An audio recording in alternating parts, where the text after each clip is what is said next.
everybody, today I'm going to read some of your ghost story submissions. This next story comes from Frida, located in Sweden. I've actually been a bit skeptical when it comes to ghosts and spirits and such, even though I've lived in an old house and have heard footsteps in the middle of the night and thought it was odd. I always thought it was one of my siblings. Well, since I moved to a boarding school in the 1st of September of last year, I stopped being skeptical. First, I think I should tell a little bit of the school's history. It was founded in 1891 and started off as a pretty small house where boys were allowed to enter, and the principal lived with his family in another house a few yards away. In the beginning of the 20th century, the school eventually got bigger and girls were allowed to enter there as well, but only to study housework. And since more students started to attend, they had to build more apartments. So in the 1930s, the house where I live in was built. The first few days I didn't really notice anything. I was just excited to be in a new place and to have the opportunity to meet some new people. But on the first week's Friday night, about 3 a.m., I was laying in bed trying to sleep. The house was completely quiet, but then suddenly I heard something that sounded like someone sighed in the middle of my room. I turned to see what it was, but nothing was there, and I couldn't hear anything else, so I went back to sleep. About 2 weeks after that, another strange thing happened. Like the first time, it was late and I was trying to sleep. When I finally was about to, I heard a few knocks on my window beside my bed. I looked up and didn't see anything, so I tried to sleep again. But the same thing happened a second time, and a third time, and a fourth. I then started feeling really uncomfortable and just laid on the side of my bed, facing out the rest of my room. Then I noticed there was something white floating in the air over my TV. First I thought that maybe it was light from outside that was causing it, but then I realized I had pulled down my curtains and my room was pitch black, so there was no way that I should have been able to see anything.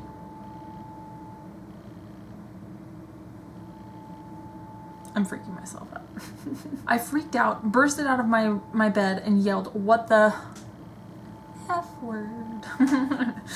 And the white thing vanished. I was too scared to be alone though, so I called a friend and convinced him to come over and sleep on my other bed. The third event is actually the creepiest. Earlier that day I had hand washed one of my towels and hung it up on one of the closet doors. Then at about 11 p.m., just like before, I was laying in bed. I wasn't trying to sleep though, just laying on the side, chilling, looking at Facebook on my phone while listening to music. Everything was fine. Then in the corner of my eye, I saw something white moving in front of my closets, and it looked like someone had been standing there, watching me, and then turned around and walked out the door. Once again, I tried to debunk it and thought that my towel must have fallen to the floor because that was the only logical thing I could think of, since there was nothing else there. But when I looked, my towel was still hanging on the closet door, just as how I left it. It took me a few days to digest what had happened, and for a while I actually thought I was beginning to go crazy.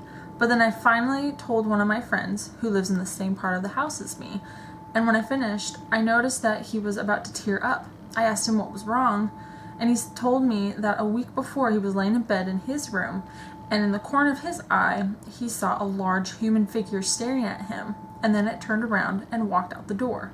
It freaked me the hell out, but thankfully nothing like this has happened since. This next story comes from Maddie, located in Sweden.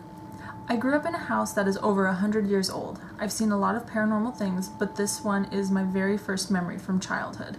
So when I was around 6, I think, I tend to get sick a lot.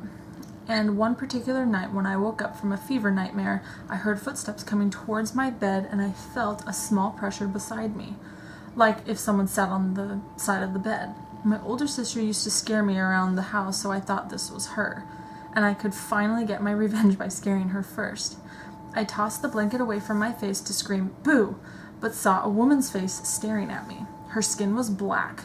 She had no eyes, but she had lips and a nose, all black. Her dress and hair was also black. I threw myself under the blanket and cried in a panic for a moment until I got the nerve to turn the lights on very quickly. She was gone, and I slept with the light on throughout the night. Next time I got sick, I woke up again and heard the chair next to my bed squeak, because it's a chair that can spin around, and when it spins slowly, it kind of makes noise from the steel bar that is connected between the chair and the foot. I automatically turned my head to the noise and saw the black lady again. Once again, I tossed the blanket over me and cried in panic, and was prepared that she was going to hurt me. I turned the light on to see she was gone again. The third time I got really sick, I woke up by the sound of my door being opened by itself. I looked over there and saw a dark figure starting to enter my room. I was both scared but also angry because I told my mom about her and she didn't believe me, so I knew I had to deal with this alone. And so I said out loud, "Get out and leave me alone." The dark figure backed away from the door and I never saw her again. This next story comes from Kayleen, located in Alaska. My college is supposed to be very haunted. I've had several unexplained experiences in my 3 years here, but the most interesting one happened a few weeks ago. My friend is an RA for our school and has to go on rounds at night to lock up the buildings and make sure everything is in order. One night she asked me to go with her because she said creepy things had been happening lately and she didn't want to go alone. I agreed to go with her and everything seemed normal until we went outside and passed by the back of our dorm building. Through the windows, we could see that the lights were on in one of the empty rooms. That room wasn't supposed to have anyone living in it. We went into the room to investigate, but nothing seemed to be wrong, so we turned off the lights and left. When we passed the room again on our way back, we could see the lights were on again. My friend thought that we had accidentally left them on when we went in, but I distinctly remember turning them off, and I know they were off when we left. Only the staff members are able to access other people's rooms. We asked the other RAs if they had been in the room, but none of them had. The next day we told another friend what had happened, and he lives right next door to the empty room. Some of the suites have adjoining doors, and he told us that he frequently sees the lights in that room go on and off under his door. A few nights later, my friend was the RA on call again, and someone reported that they could hear water running inside a different empty room. When we went in to check it out, we found the bathroom faucet on full blast. Nothing else has happened to us since then, but my friend always takes a group of people with her on her rounds now. This next story comes from Maddie, located in Thornhill, Tennessee. A little backstory. My whole life I've been very sensitive to paranormal things, and they have always seemed to follow me. I was 14 and I was at a friend's house. We decided to sleep in the woods. Okay, scary. In the woods surrounding her house. And it really wasn't odd because we always did. I guess it's like camping. No. As a joke, I told her she should bring a knife just in case something happened. We were sleeping fine until we heard the tearing of fabric. We sat up and saw the whole side of our tent had a giant gash in it, and the knife was nowhere to be seen. We literally ran back to her house, and her brother swears he saw us sitting on the back porch. I'm 18 now, and this story came to mind because we recently dug up a time capsule that we buried that day before we went in the woods, and the knife was in it. The super weird part is that we had pictures of us that night, way after we buried the time capsule of us, and the knife is visible in the pictures. That's weird. This next story comes from Kayla, located in North Dakota. My boyfriend and his family were moving into a really old, decrepit house in a very small town, but later decided to use it for storage instead.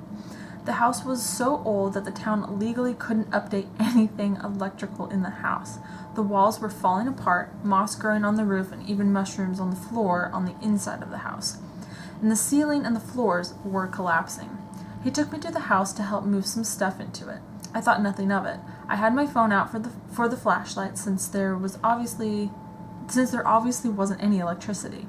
There was an old rotten wooden door that went down to the cellar that no one could open. For some reason, I was getting bad vibes and suddenly felt cold and ran outside to throw up. My boyfriend came out to check on me, and when we went back in, the cellar door was open and things had been moved.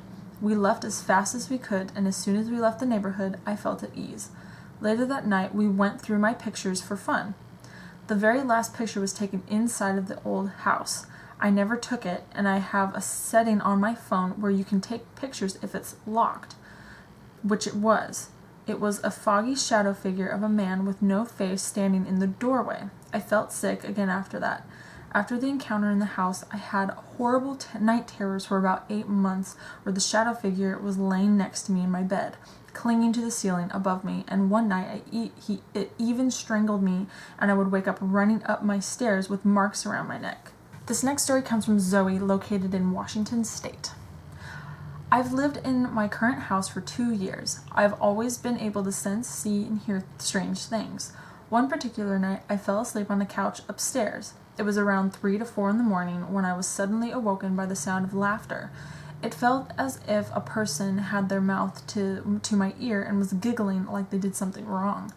I then was overcome by this feeling that I cannot express. It wasn't fear, but I felt hot, flustered, and anxious. I went downstairs to get a glass of water, and in the corner of my eye I would see movement and figures, but when I would turn to face it, nothing would be there.